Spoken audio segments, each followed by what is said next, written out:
to listen to me. I thought I'd present on some new material that I have not published. This is one of my recent writings. It's also a deeply personal one. I can't think of anything more existential than our being toward death. And I think that I needed to take up this meditation to prepare me for my own. I hope it's going to be a long way off from it.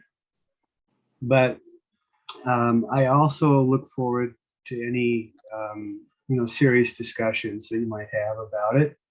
Again, it's experimental. It just is not appeared anywhere. And hopefully you'll inspire me to meditate more on it. So I'll hopefully not be too dense and bore you, but I think that probably the best approach is let me finish the whole thing, and then we can engage in a discussion. Can everybody hear me okay? Yeah, okay, good. The ontology of death is universal, hence it's archetypal. Nowhere do we witness any organic creature escape its talons. Now, analytical psychology has had an intimate relation to death for the simple fact that it contemplates the soul, the numinous, and an afterlife. From Hegel to Heidegger, Freud, and Jung, death was an existential force that sustained and transformed life, the positive significance of the negative. Rather than merely being a destructive phenomenon, death informs being. The power of nothingness that dialectically drives life. In this presentation, I'll introduce the notion of what I call the Ωmega Principle, the psychological orientation and trajectory of our being towards death. What we may say is a universal preoccupation and recapitulation of the collective unconscious that subsumes our personal relation to death and eternal return of the objective psyche constellated as essa and anima, or being in soul. No words can placate, intellectualize, or rationalize away our private encounter with death, for life hangs by a hair, de pilo pendit. Despite the impersonality of death and our brute rational acceptance of the implacability of finitude, logos cannot prevent the inevitable. Although there is an inherent teleology to both life and death, death becomes our final aim and destiny. In the somber words of Quintilian, everything that is born passes away. Defecare omne quod nascitur. The fantasy of a return goes back to the ancients. The primordial cosmic unity, the Neoplatonic one, the myth of the eternal return, the eschaton, all have to do with the fantasy of a return to origins. The return fantasy has metaphysically and symbolically conditioned culture since the time of civilization, such as in the need for a cosmogonic ordering principle, Godhead, or eternity, like the view that the cosmos has always been infinite, anatta, and uncaused, such as in the Vedic tradition or in its permutation as the Ein Sof in Kabbalah. And for the Neoplatonists, all that exists, the many, is contingent upon the one as an unconditioned unity that conditions all unity. Here, one is a unity of singularity that conditions all being. Singularity as unitarity is the essence of anything that exists. as existence of all things is being.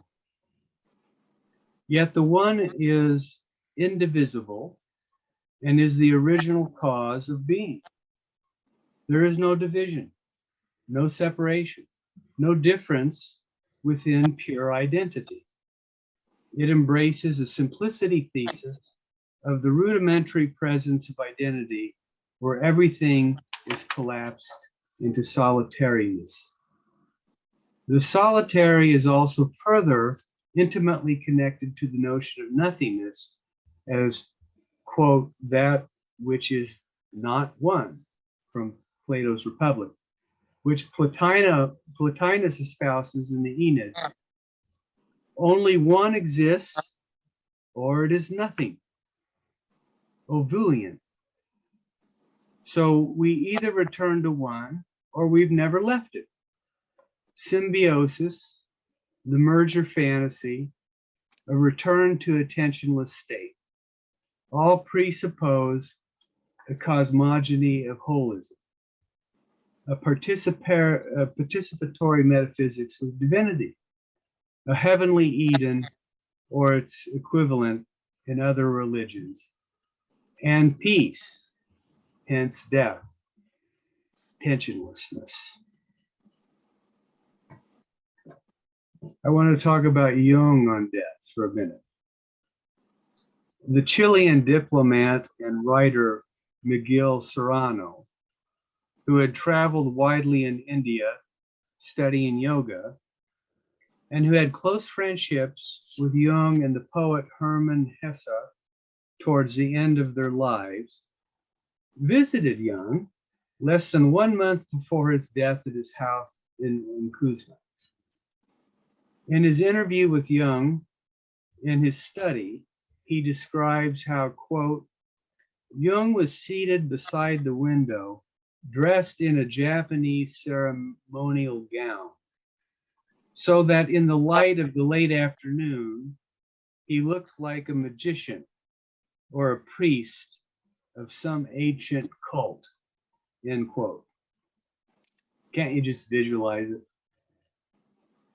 After giving him a gift, Serrano said that he had just come from visiting Hesse, where they had talked about death. He says, quote, I asked Hesse whether it was important to know if there was something beyond death. Hesse had said that he thought not, and that he thought that death was probably like entering the collective unconscious, falling into it, perhaps. Jung replied, your question was badly put. It would be better phrased in this way. Is there any reason to believe that there is life after death? And is there? Responded Serrano. Were it possible for the mind to function at the margin of the brain, it would be incorruptible. Is such a thing possible? Parapsychological phenomenon suggests that it is. I myself have experienced certain things which also indicate it. Once I was gravely ill, almost in a coma. Everybody thought I was suffering terribly, but in fact, I was experiencing something extremely pleasant. I seemed to be floating over my body, far above it. Then after my father died, I saw him several times. Of course, that does not mean that he, in fact, appeared. His appearances may have been entirely subjective phenomenon on my part.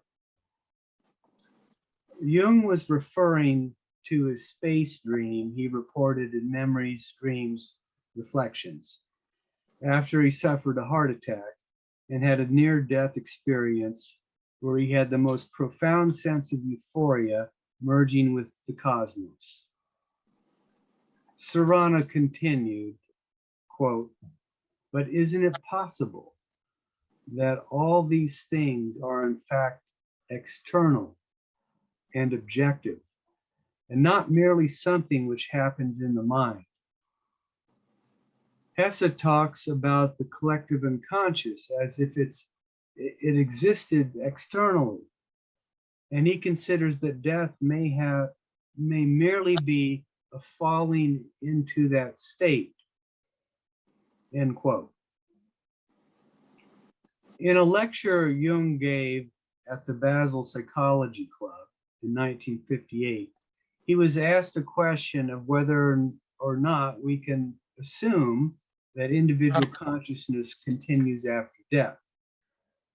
Although he replied, characteristically so, that we can never know that, he offered, quote, an opinion about it with the help of the unconscious, end quote. For, quote, the unconscious obliges and produces dreams, which point to a continuation of life after death, end quote. Jung had reported dreams and several experiences of psychic phenomenon, including telepathic precognitions of death, associated with people who died or were about to die, that point toward any afterlife. But in his famous face-to-face interview with John Freeman for the BBC television in 1959, Jung questions if death really is an end, because the psyche, he asserts, is not confined to space and time, nor is subjected to those laws, hence pointing towards a psychical existence beyond the material world as a continuation of life. Elsewhere, on several occasions, Jung had speculated that the psyche was subject to its own laws beyond quantum mechanics that suggests a possible transcendence of space-time due to its relative transspatial and transtemporal nature, confirmed through parapsychological experience such as telepathic phenomena and synchronicity. Jung writes, quote, the fact that we are totally unable to imagine a form of existence without space and time by no means proves that such an existence is in itself impossible. And therefore, just as we cannot draw from an appearance of space-timelessness any absolute conclusion about a space-timeless form of existence, so we are not entitled to conclude from the apparent space-time quality of our perception that there is no form of existence without space and time. It is not only permissible to doubt the absolute validity of space-time perception, it is, in view of the available facts, even imperative to do so. The hypothetical possibility that the psyche touches on a form of existence outside space and time presents a scientific question mark that merits serious consideration for a long time to come, end quote. Here Jung is careful to acknowledge our empirical experience of perception and the reality of the external world, only that we cannot make absolute or definitive claims that that's all there is.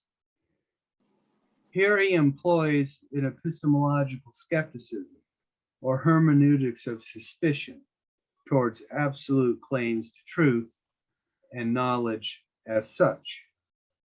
A scientific worldview, on the contrary, is confined by its observations and the need to confirm, verify, and or disqualify hypotheses based on refutation of conjectures, which is constrained by definition in its methodology of analyzing appearances of the world. That which does not appear falls outside of its purview, notwithstanding contemporary developments in particle physics and field theory, not known during Jung's time that the universe remains largely hidden as dark matter energy, itself a problematic conjecture. But Jung continues, quote, "The nature of the psyche reaches into obscurities far beyond the scope of our understanding. If, therefore, from the needs of his own heart, or in accordance with the ancient lessons of human wisdom, or out of respect for the psychological fact that telepathic perceptions occur, anyone should draw the conclusion that the psyche, in its deepest reaches, participates in a form of existence beyond space and time, and thus partakes of what is inadequately and symbolically described as eternity." Just as Freud proclaimed the unconscious to be timeless, hence eternal, and as a semblance of archaic or ancestral, quoting Freud, inheritance of memory traces of what our forefathers experienced, quite independently of direct communication and of the influence of education, quote, end quote, where he further echoes Jung's thesis that, quote, "the content of the unconscious is collective, a general possession of mankind." Jung believes the amalgam of experiences from collective humanity existing universally and from time immemorial speak to another dimension of reality or form of existence based on paranormal encounters and intuitions of the psyche.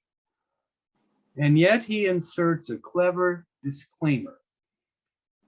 Whether we can know if these hypotheses are absolute truths or can never be determined, for they are epistemologically occluded. So we're always curtailed in our knowledge, but that does not limit the intellectual imagination. In an interview with the English journalist Jordan Young, just before Jung's 85th birthday, Jung states, "It is just as legitimate to believe in life after death as it is to doubt it." Now, Jung sometimes referred to the land of the dead as possibly being the unconscious, and that the beyond is the unconscious. Elsewhere, he refers to death as beyond consciousness. In analyzing dreams of his patients, Jung also interpreted death dreams and symbolism as premonitions, collective dominance or archetypes, as he would call it, synchronistic phenomenon. And he once described a patient who died 2 years after having a cosmic vision, which Jung applied to, quote, death as a final realization of wholeness.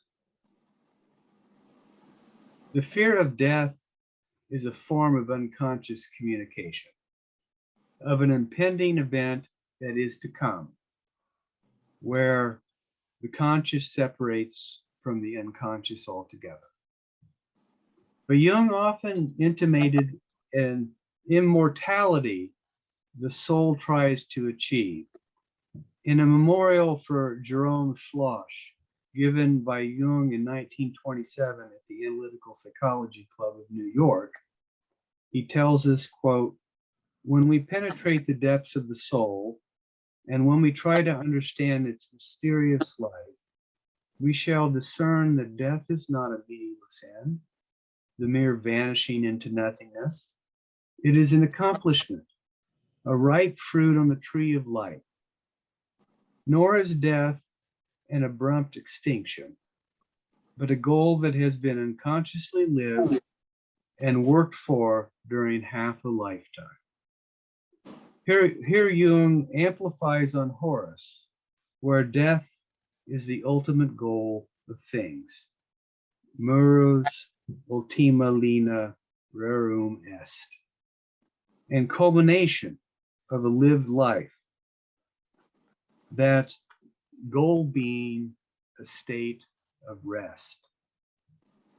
But is equally interesting and valid insight is that death has been unconsciously prepared in the latter half of a person's life. In other words, the psyche unconsciously prepares for death. Anyone who has witnessed a dying person who has not contemplated their own end becomes distraught and fights having to die. Those who have more easily grow into its acceptance, inevitability, and desire for peace. There is also a making peace with one's life in dying, and easing into a celebration or gratitude for what one was fortunate to have had and experienced. Jung continues to acknowledge this secret work the soul unconsciously undertakes to prepare for death, which may be said to be the preoccupation of all religions, cults, and mystical traditions, exemplified by the customs, rituals, and annotated in the wisdom literature that has been passed down over the eons in as we may call getting ready for the departure. He evokes the image of the four-petaled flower, the four seasons of a man or woman's life, or trans life, according to today's nomenclature, as a symbol of immortal light. Even if we are unaware of its unconscious operations, the psyche nevertheless does its own underground death work towards preparation and purification. Of course, Jung was aware of Freud's celebrated texts, Beyond the Pleasure Principle, where the aim of all life is a return to origins, where death work is an unconscious preparation for endings only on the condition that is achieved through circuitous means. But Jung is reaching for immortality, or at least an afterlife of some kind he thinks the psyche strives to achieve. He tells us, quote, "As a doctor, I make every effort to strengthen the belief in immortality, especially with older patients when such questions come threateningly close. For seen in correct psychological perspective, death is not an end, but a goal," end quote. The unconscious spoke to Schloss, the guy I've mentioned earlier at the New York Institute, who in the memorial, who Jung describes, quote, "beheld the vision of his own sarcophagus from which his living soul arose," end quote. Here death becomes the sublation, hence transcendence of soul. Jung's 1934 essay, The Soul and Death, he takes up Freud's observations that life is an initial disturbance of a perpetual state of rest, which forever attempts to reestablish itself. Now, following Aristotle's notion of teleology, Jung views the soul awakening as life that was disrupted from its initial quiescent nature of rest, which arises and then returns in its original condition of repose. The notion of the soul awakening from its initial slumber as rupture is also the very developmental scheme Hegel uses when describing how the psyche first manifests itself as embodied desire that is constellated in the form of its immediate sentient nature, dialectically mediated from its original unconscious unity. And once psyche erupts into life, it must follow its natural course of being predisposed to reach its goal and to satisfy its aim, the fulfillment of its own becoming. In youth, we're oriented toward the future. And in old age, we must embrace our destiny as life careens and merges with death. And for Jung, as we grow older, we remain vitally alive only on the condition that we die with life. This is why the neurotic fear of life is in the service of avoiding death, and the neurotic fear of death is to refuse to accept the fulfillment of life. Clinging to the past eviscerates the present as a repudiation to live evocatively towards the horizon of death, which is incumbent upon us to accept meaningfully and with dignity to actualizing its truth. Hence, the goal of death is to live a fulfilled and meaningful life that reaches its pinnacle as the complete unfolding of our uniquely subjective natures as existential providence, the aim and purpose of individuation. But Jung asks us a profound question, quote, what is attained with death? It goes without saying that the psyche pines for and seeks reassurance in a continuation beyond the confines of our material embodiment. For we as humanity would never have invented the greatest living religions as complicated systems for the preparation of death, where the meaning of existence is contemplated in the end. In Jung's signature use of typical epistemological and metaphysical stipulations that we can never know if anything lies after the end, which is empirically true, and hence we have no rational grounds to posit an afterlife, he does turn towards the collective unconscious as the reservoir and revelation of archetypal symbols that arise from the same unconscious spirit, Geist, that informs the phylogenesis of humankind. His argument shifts to the psychological language of the psyche as being in soul, esse and anima, that has the potentiality to be atemporal and aspatial, insofar as collective or universal mind is not experientially bound to the confines of finite individual existence. Here's where the collective psyche adds currency to the hypothesis of the continuity of psychic existence that informs the ontological undergirding of a transpersonal unconscious cosmos that becomes the ground of all psychic manifestations. Hence a world soul, anima mundi.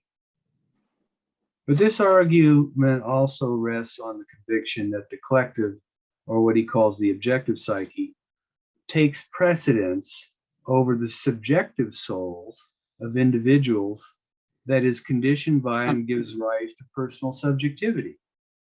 So we may merge with or return to a collective cosmos, the unus mundus, but there is no guarantee this is particularized or constellated in any way on a concrete level of lived psychological experience, only merely an empty formalism, the parameters of which we do not need to critique here. While this does not mean that death is simply a meaningless cessation, it also affords us no guarantee or solace that there is anything that lies after the end. But it does hold an aporic message. If death is the fulfillment of life's goal that renders it meaningful in the truest sense, this means that we have to die, in order to give life its truest meaning. This is why preparing for death is an existential necessity. No one can escape in good faith, for it entails the reflective self-consciousness to act. That is, of agentically actualizing and truly living a good life in relation to our being towards death. Now, I want to discuss being towards death in division 2 of being and time. Heidegger sets out to investigate what we generally consider to be one of the most philosophically nuanced analysis of death. Heidegger initially asks whether we can obtain an ontologically adequate conception of death as an existential question belonging to the character of Dasein, or let's translate the human subject as being in the world. As being at an end, zu Ende sein, in death, we must face the existential nature of our lived experience as a particular understanding of ourselves. So this is very, very personal. It's a particularized understanding of you, of yourself. The peculiar relation we have is only as being towards death, sein zum Tode, which is a form of authentic relatedness to one's in existence that is to come. Because existence by definition is incomplete, only the actuality of death may be complete, hence total, final, or whole. But any gain in becoming whole comes at a loss of being. This is why we are condemned to lack. We will always be condemned to lack as long as we live. Nothing's totally fulfilled. Heidegger tells us that, quote, Dasein must, as itself become, that is to say, be, what it is not yet, end quote. Because the denial of death underlies an unconscious anxiety we'd rather not focus on, the demands of living an authentic life beckons the brute need to ponder and reflect on death as a value that informs our concrete existence that will come to an end. And this aspect of our ontological thrownness should become a moral impetus to improve our lives through genuine comportment, what Heidegger calls the still inner voice of conscience. It is worth noting that Freud also reflected on the nature of transience as giving life more beauty and worth long before Heidegger's reflections, at least 1916 to Heidegger's publication of Being and Time. A value that prioritizes the nature of temporal lived experience.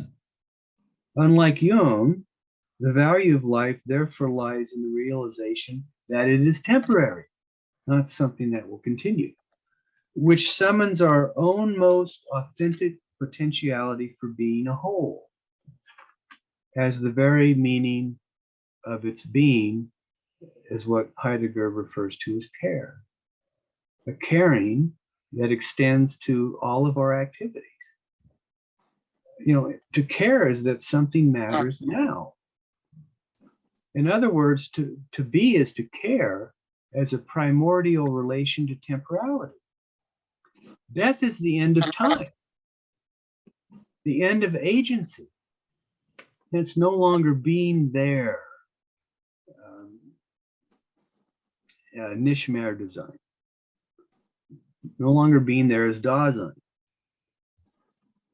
Death looms as the impending not yet we are thrown towards as part of our existential condition, the ontology of the not, where negation suffuses the very fabric of our essential being.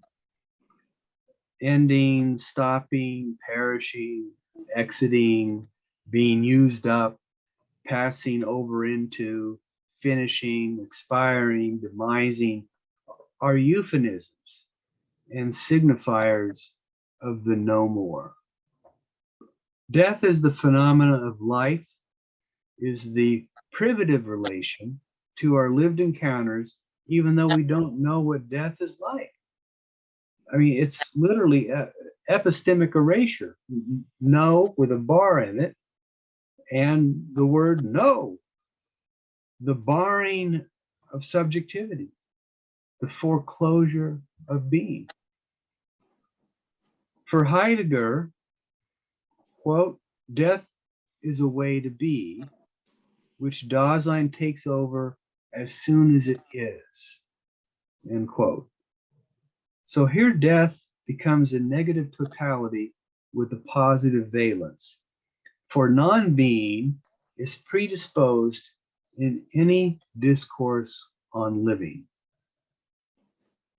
This finishedness, as he uses the term, this disappearing that we face, that which is outstanding, becomes a basic state of being human, which saturates the fundamental characteristics of our being in the world as one, existence, which as being ahead of ourselves, two, facticity, as being already in, and three, falling, as being alongside everyday entities in the world.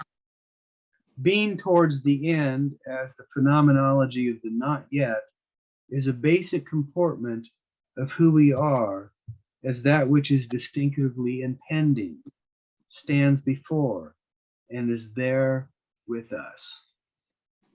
The question therefore becomes, how do we live and understand our impending death? It is only in our own most potentiality for being, as a solitary mode of authentic self-relatedness, that we can ever come to offer an adequate answer, which is the task of individuation. Now, Heidegger insists that, quote, the topic of a metaphysic of death lies outside the domain of an existential analysis of death, end quote. But I must demur. Can we posit a destructive element to the collective or universal psyche, that which we all participate in based on a common essence relegated to human nature, that mirrors the destructive forces we observe in the physical world on a cosmic plane or a transpersonal netherworld? I have something more in mind than Freud's concept of the death drive or Jung's notion of a universal shadow. What if everything revolves around endings? The end is recapitulation, eternal repetition, and infinite finitude reimposed on a metaphysical level that saturates all being. From non-consciousness, nothingness, we emerge only to unconsciously resume, hence restore as reappearance of our nascent beginning. Nothingness saturates existence in order for nothing to exist forever. In other words, nothingness conditions being. What is always in relation to what it is not. Negation governs the ontological structure of being and becoming. For the ceasing to be or become is its ontological inverse, the recapitulation of its original essence as a return to nothing, the erasure of being itself. We have no real permanence, no comfort or ontological security, for everything is transient and decays from dust to dust. We have our moments of lived experience, such as pleasure, satisfaction, and enjoyment, or jouissance, as we do suffer. But it also comes to an end in our finite lives. This depressing antidote is fraught by the defensive, hence wishful posit of a futurity without ending, an afterlife or eternal life, the seduction of immortality as a transcendental illusion that provides some reprieve from the austerity of the hopelessness of eluding death. We do not want to face this predetermined ontological thrownness, the certainty of non-being we are destined to embrace with or without consent. That is why psychic activity is in the service of displacement. We all want to escape from death, even if by suicide. By replacing inexistence through illusion of some other extant object or realm, substituting or transferring it onto something else, as it were, we are constantly reinforcing the primacy of the negative. But can we go further? What if nothingness is existence? That being literally is no thing. Everything is timeless, eternal process within a sea of beings or entities that are temporarily curtailed in their being. The cosmological one, the whole, the absolute, is really a series of perishings of objects and subjects, merging with its origins as non-consciousness, non-being, or nothingness. We know nothing of where we come from, only that we find ourselves here and will expire. This is not the same question as the empirical biological explanation of birth from a reproductive organism. It is about the equiprimordiality of existence born from the via negativa, the ontology of the not. The end is ontologically imbued from the start, what we might call the O'Mega Principle, the spiral that begins and ends as a return to itself as interiorized negativity. We are governed by it the moment we are born and are causally destined to return to nothingness. Unlike Parmenides and Lucretius, who says from nothing comes nothing, because everything is teleologically oriented to die, to perish, to be expunged from existence, and yet this is the cycle of existence. This places nothingness at the center of being. You know, I am nothing. I have no self. I have no permanence. I'm merely a mirage of attachments to perceptions and ideas that are temporary and ephemeral, says the Buddhist sage, referring to the illusion of being. The void, nothing, is the absolute ontological principle. Here I am merely a facsimile or a hologram of existence, not a real entity, but rather an epiphenomenon of the pervasive interdisbursement of the negative. In effect, I'll return to where I come. It is only this flickering moment that will soon fade into non-being. Bioscience confirms that we're dying the minute we're born, that cells are deteriorating as we grow, and that we are all headed for a gurney with a toe tag. Here, death saturates life. It telegraphs the inevitable when we cast eyes on an old person, when we look at ourselves in the mirror. When we encounter death for the first time as a child, we're told that the person is no longer alive, hence no longer exists. They simply vanished. And we know intuitively in our interior that the end is causally determined, and it's just a matter of time before it's my turn.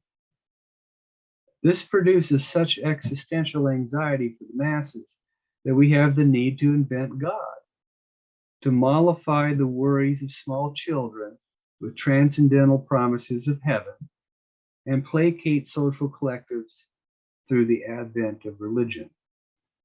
But we all die all the same.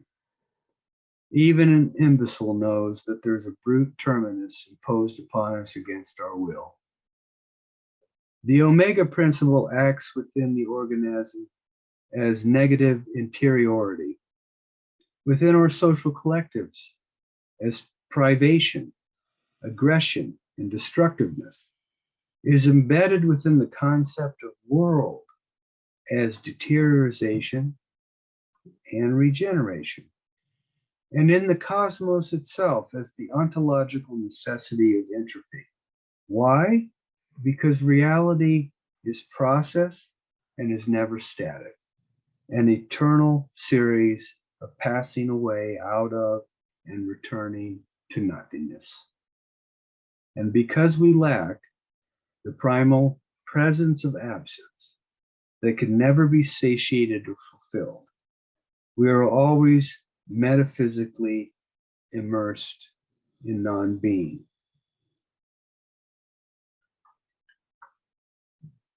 Being and nothing are the same.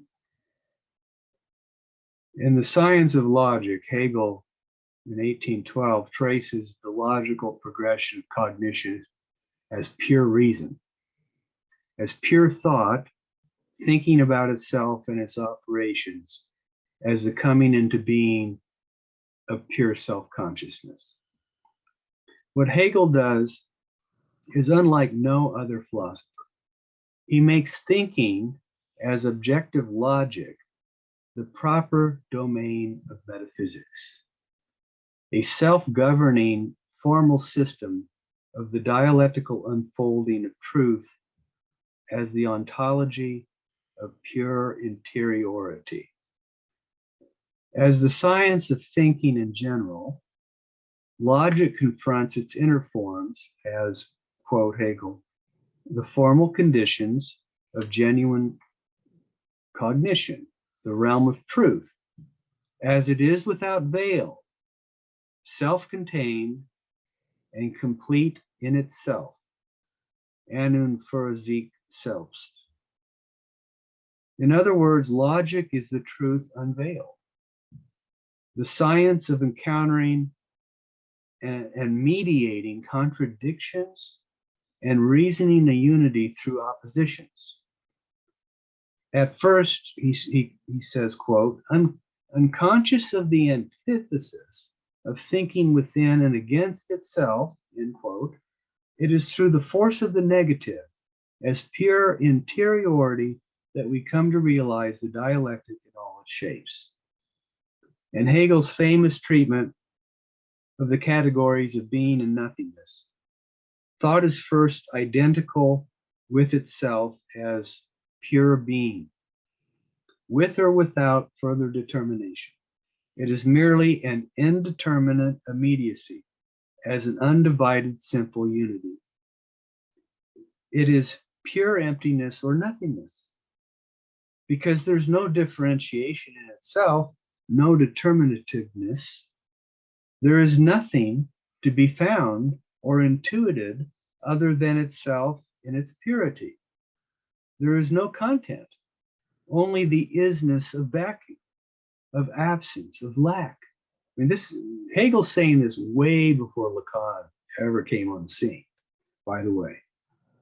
Being as the indeterminate immediate is therefore nothing, neither more nor less than nothing. Nothing is pure nothing, equal to itself, completely empty and devoid of any content or determinations, undifferentiated in itself. The same formal emptiness as pure being. Hegel elaborates, quote, insofar as intuiting or thinking can be mentioned here, it counts as a distinction whether something or nothing is intuited or thought. To intuit or think nothing has therefore a meaning.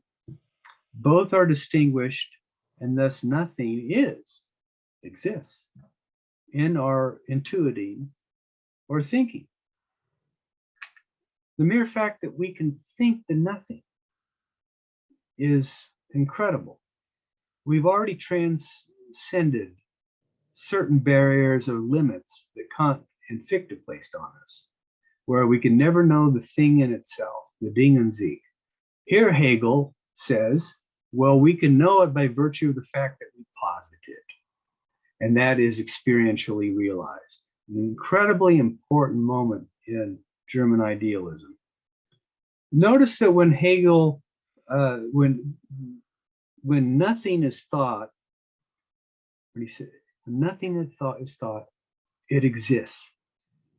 The concept confirms a determinate reality we experience in actuality as the interiority of our being. Because the same determination is absence of determination in pure being and pure nothing. This allows Hegel to make the claim that being and nothing are the same. Being does not pass over into nothing, but has passed over, just like nothing has passed over into being. In this sense, they are identical and undistinguished from one another, yet paradoxically, they are absolutely distinct categories that are inseparable and unseparated as each vanishes into its opposite. This immediate vanishing into each other then constitutes a greater movement of becoming other to itself, a movement in which both are distinguished, yet a difference that immediately resolves itself through mediating a unity, through mutual opposition. It is only when this unity of being as coming to be and nothing is ceasing to be unite within their mutual opposition as vanishing moments into each other, do they find themselves, as becoming. But as Hegel informs us, the distinction between being and nothing are self-contradictory. Because the determinations of thought united within itself are opposed, the union between them remain destabilized yet fused as sublated or assimilated, aufgehoben, moments of the other. That is why Hegel says this unity between being and nothing as moments, their moments, form a mediated oneness. Hence, being and nothing come to be what they already are, the process of their own becoming, expressed as the one-sided immediacy of differentially determined movements from and through their undifferentiated unity as pure relation. But this unity is not a static one. Difference is merely a transition, hence transient, distinguished and maintained by reference to the process of thought itself. If we think of nothingness as integral to being, as inseparable in its utmost abstract relation to existence that is still concretized, then being cannot exist without nothing. The Omega Principle is the beginning. Being comes from nothing, as nothing flows from being, the rotary motion of which all derives and returns. We can only posit ourselves in relation to what we are not. In the Sartrean formula, I am in the mode of being what I am not. The doubling of the negative is the ground of existence. Negation underlies everything that is. Here, death becomes life. So, in my conclusion, I personally see no overarching purpose or disambiguation we can assign to death, other than the meanings we generate for ourselves. Just like our birth and our miraculous astronomical thrownness into a life-supporting universe, it merely happens. Even if we grant death the final cause of existence, understanding does not take away from the human angst it generates. Here, death should be respected as an incentive to live life while you can, as banal as that sounds. And this means to maximize the cultivation and incorporation of experience. In our being toward passing, namely the here and now presence of our felt relation to a future ending, comes the realization that our time here on earth is precious, for death is the end of becoming. If the aim of all life is death, then we're all preparing for rest, the tensionless state where we no longer feel anxiety and suffer, the culmination and fulfillment of life. God was invented to extinguish our suffering. Here there's no difference. Death is the terminus of pain. In other words, death is eternal peace, the end to all negativity and conflict, the cessation of our pathos. From nothingness we emerge, and into nothingness we return. Here we may say that death is becoming unconscious, or in Hesse's and Heidegger's words, falling into that state of the timeless eternal collective, aborigine. Thank you for listening.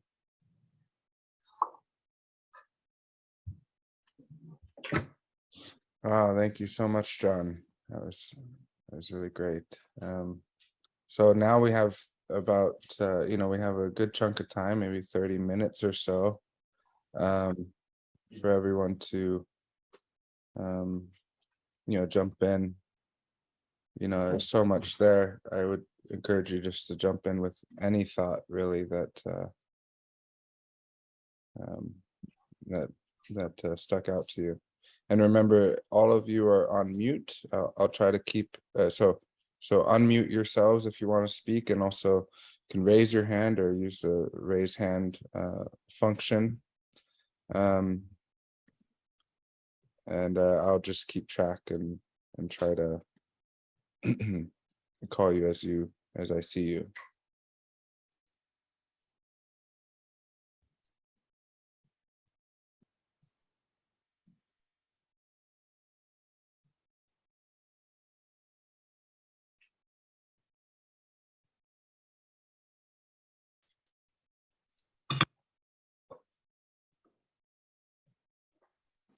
Oh, here's Nina.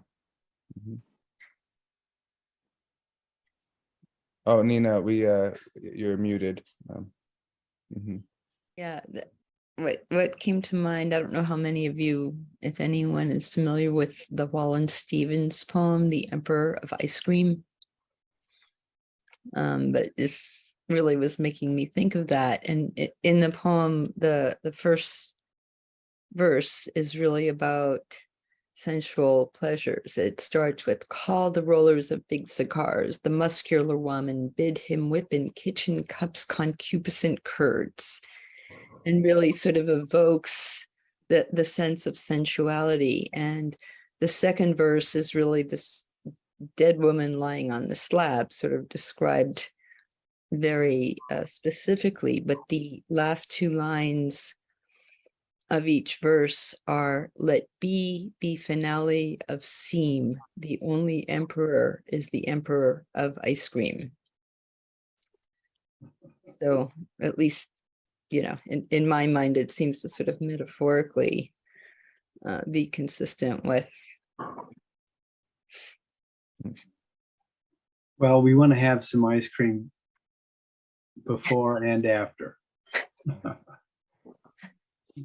Yeah, what struck me was the way, I mean, so many considerations about death were covered, and Jung, I mean, even starting with Jung and the entertainment of the fact that we don't know what's going to happen when we die, and it's certainly possible that it can go on, and we have an immortal life.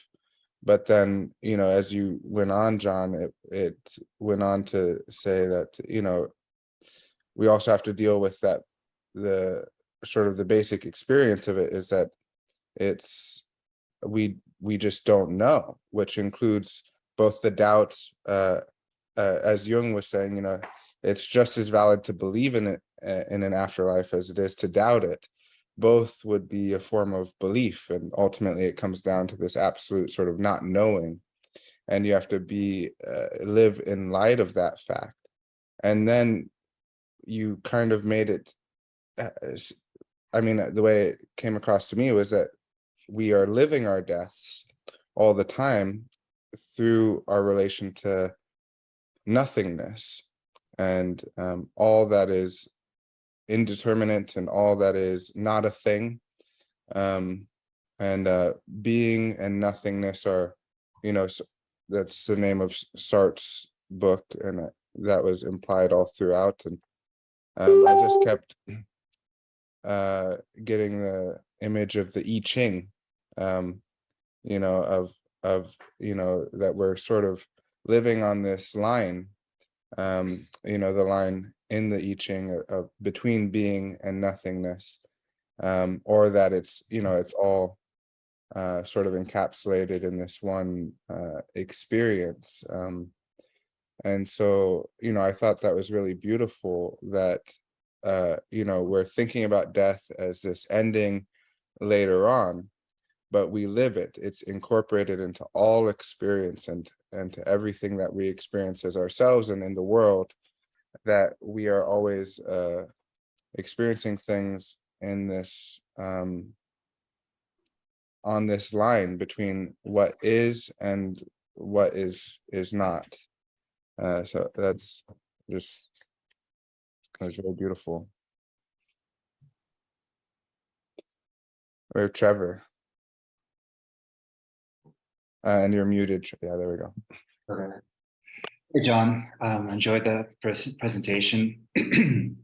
I guess I'm a little confused about one thing. So you have the being, the nothingness, and the becoming part of this, and then the way I understand this in Freud is that, you know, he has the ego ideal, striving for perfection, you know, that people have, and that's along the path of becoming, or what I'd understand to be along, like an expression of that, like we're never perfect, you know, like we'll keep on seeing like something else is more perfect as we get older. You know, maturation, individuation comes into that, like what is this ideal? What do we keep on going after? And I understand the same thing on the side of like belonging, you know, that like, you know, we kind of encounter the death of the object or the loss of the object, and we have the sense of wanting to belong and like love others and be part of something, you know, and so we have a way of striving and going after that as well, right? Like with our immediate family, then in romantic relationships and with groups at work, right, friends. And so I kind of see this as like, you know, becoming is like this ego ideal, striving in these ways, and that, you know, any being is bad, right? Like when you're no longer striving for perfection and you narcissistically become perfect, you rest in being like, I'm perfect, I don't need to do anything more or learn anything.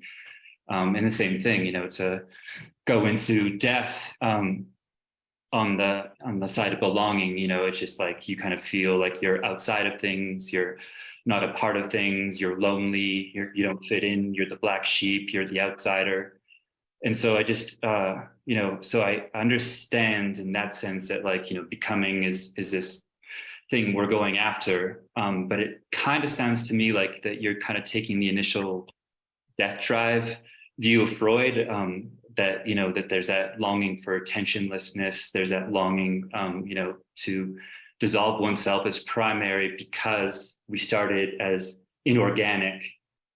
But the problem with that view, to me, it always seems is that the psyche isn't there to record the inorganic. The psyche comes in and by definition is the organic. It didn't experience itself in the stage when it was nothing.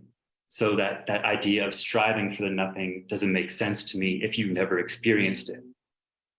And so I just see that as another problem with like the, you know, the being, is that, you know, people can get to that place like where, you know, they go into their dissociation, their depersonalization, they go to that place where they feel like they're outside, and then in that place they long, you know, for death, they long for tensionlessness, they long to merge because they're not striving after belonging anymore.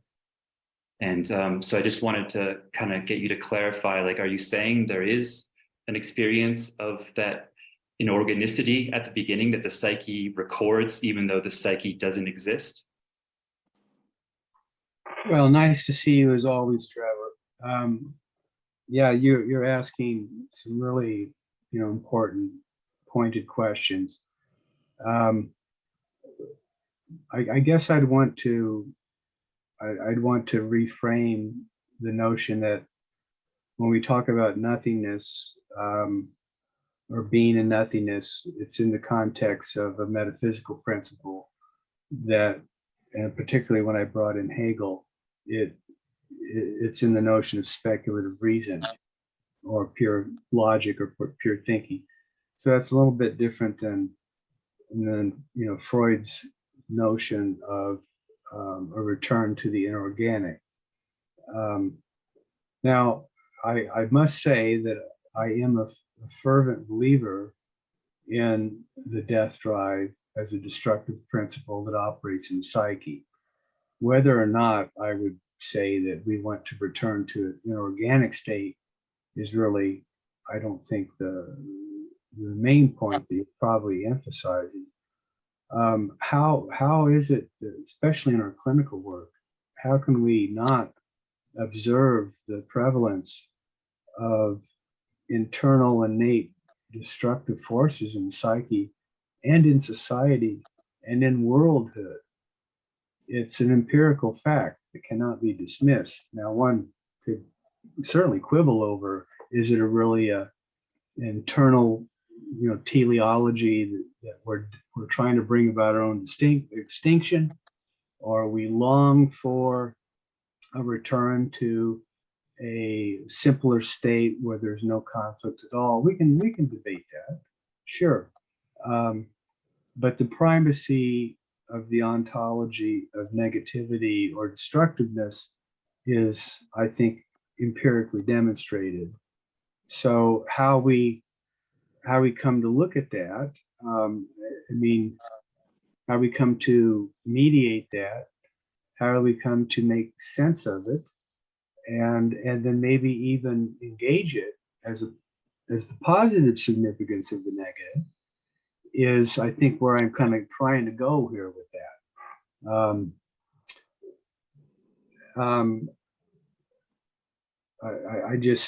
I mean, like, I believe, you know, you in our correspondences, you told me that you work in addictions. So, I mean, you know, here's an addict is a perfect example of someone who wants to kill themselves in a circuitous way. Yet what are they chasing? They're chasing pleasure. They're chasing the peace. They're chasing happiness. I mean, the notion of the ideal ego or a superior ego function that is seeking out perennial forms of perfection, we all know is not possible. It's an infinite striving, as Victor would say. But yet we desire it. We want to experience something better. We want to fill the lack. We want something. You can imagine a state where you would say, this is perfect. And then you'd say, this was just perfect. And then you'd say, well, I could actually imagine a little bit more perfect. And the notion of lack, nothingness, is part of, I think, our psychic production, wherever it comes from. And so I wouldn't necessarily want to equate becoming with just an ego ideal function, because it's a generic process that just happens. But I do appreciate the fact that I think that you're trying to make is, this is what gets people hung up. This is what keeps them, somewhat, mired in fulfilling their life. The brute acceptance that we can never be perfect, but we can at least try to better ourselves in whatever sphere of life is about as best as we can hope for. And then, of course, it's only the neurotic propensities that keep people from really fulfilling the possibilities, because they don't accept certain limitations. Anyway, I'm blabbing, so I hope I addressed some of that. And now I'm not quite sure who is first. Perhaps Richard and then Booth. Thank you, James. Thank you, John, for a wonderful paper. I'm really interested in reading it again. It's rather dense. Had a lot of good ideas in it. Thank you. So I'm kind of going in here where angels fear to tread. I'm now a philosopher, and some of the ideas I'm kicking around right now, spinning off from your presentation, are not really very well formulated or grounded. They're sort of fragments, if you excuse me, to put them out. But I think they might be an interesting reflection on what you've been talking about, because I'm wondering about the way that we're talking about death and nothingness has to do with a premise of the primacy of individual consciousness. And that's being held up as a standard or something to consider, that when we talk about death, what are we talking about? We're talking about the death of the individual consciousness and life. And why I mention that is because I'm sort of thinking along the lines of the continuation, according to the second law of thermodynamics, that energy and matter exchange, that there is no ultimate destruction, that all of this goes on in some form. It just changes form. And adding to that premise, and I'm sorry for going all over the map here, but along the lines of Varela's idea of autopoiesis, that if the universe is so intricately systematized, that the systems are so perfect in a sense, they all work together, that we might not, it wouldn't be a big leap to think about the universe as being conscious. As from our perspective, it would probably look like a form of consciousness. And why I say that is because as the individual consciousness goes away with the death of the body, or as far as we know it does, though I appreciate Jung's comments that we can be skeptical about that, maybe it just changes form. Maybe the individual consciousness goes into a collective consciousness or a universal reservoir, if you will, until a later time, or maybe not at all. Maybe it just goes into another state. So I don't know if this actually helps for an individual person to consider, but since I'm a practicing Buddhist, I kind of like the idea that I don't have to fear death. It's just like, I think it was Ram Dass that says it's like a change of address, which is kind of tongue in cheek, but it's just a change in status, in form. And who knows what happens after that? I'll send you a postcard when I get there, but just some ideas floating around based on your paper today. So thank you. Well, thank you, Richard, for those reflections. Yeah, I mean, there are a number of cosmogonies that we know of that posit the universe as conscience.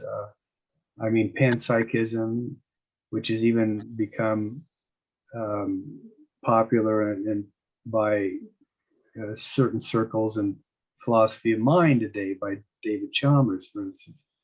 But cosmopsychism,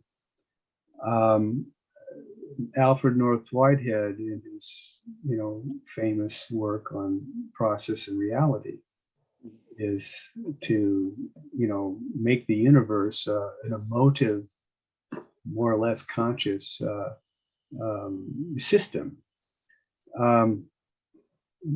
And so I agree. I mean, these are interesting ideas to contemplate. The question is, do you really believe that your personal subjectivity and ego, or whatever you want to call yourself, actually still becomes a personal entity after your death, or has it become just an impersonal datum in the universe? I mean, so people can intellectually kind of contemplate this, and maybe spiritually, as you mentioned, being Buddhist, merge with these experiences that you have.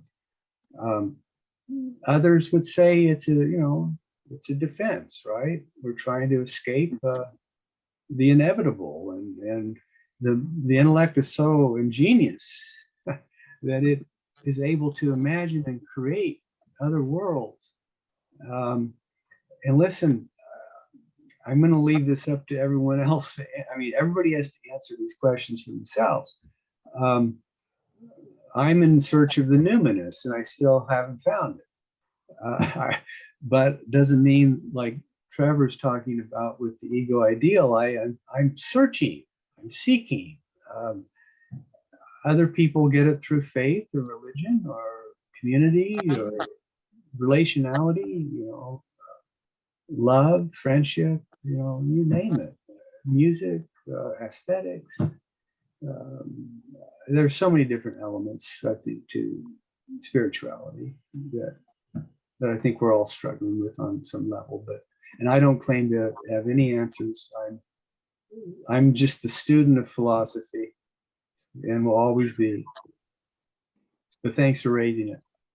Well, I appreciate your inquiry, John. I only have like 8 of your books. They're filling up my bookshelf. So I've ordered the new edited book that's coming out from Rutledge. So I'm looking forward to this O'Mega Principle coming out too.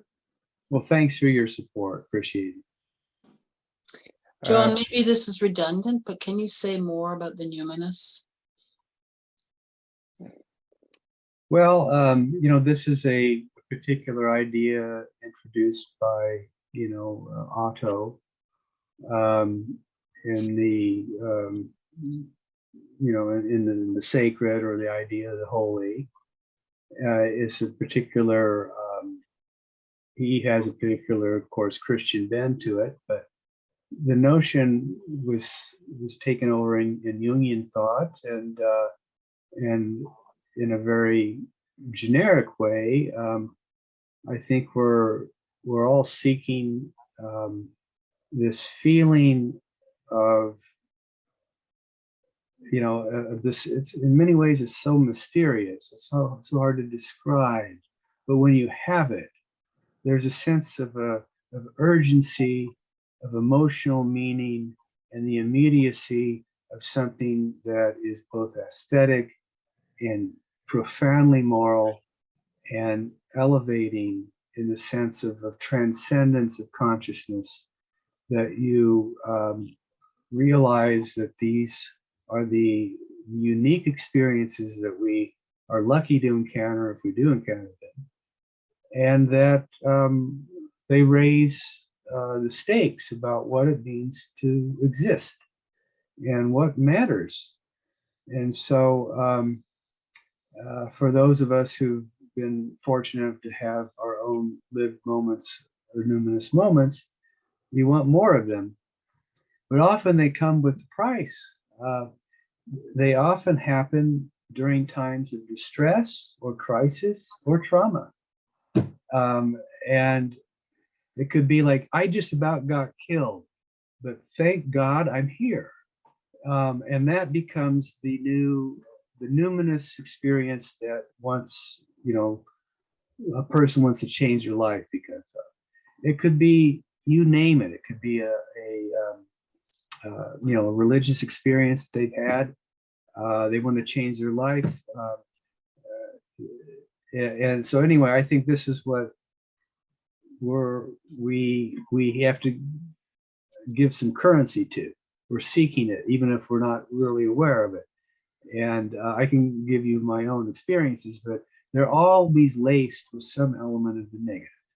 Yeah, Not I hear also there's a certain aesthetic and also like a new order, if I may say so, coming in. Those are the two things that I feel are important, what you're saying to me in this moment. And I think we want to just make time. I know Booth and Deborah have had their hand up, so perhaps we can end with those two questions. Starting with Booth and then to Deborah.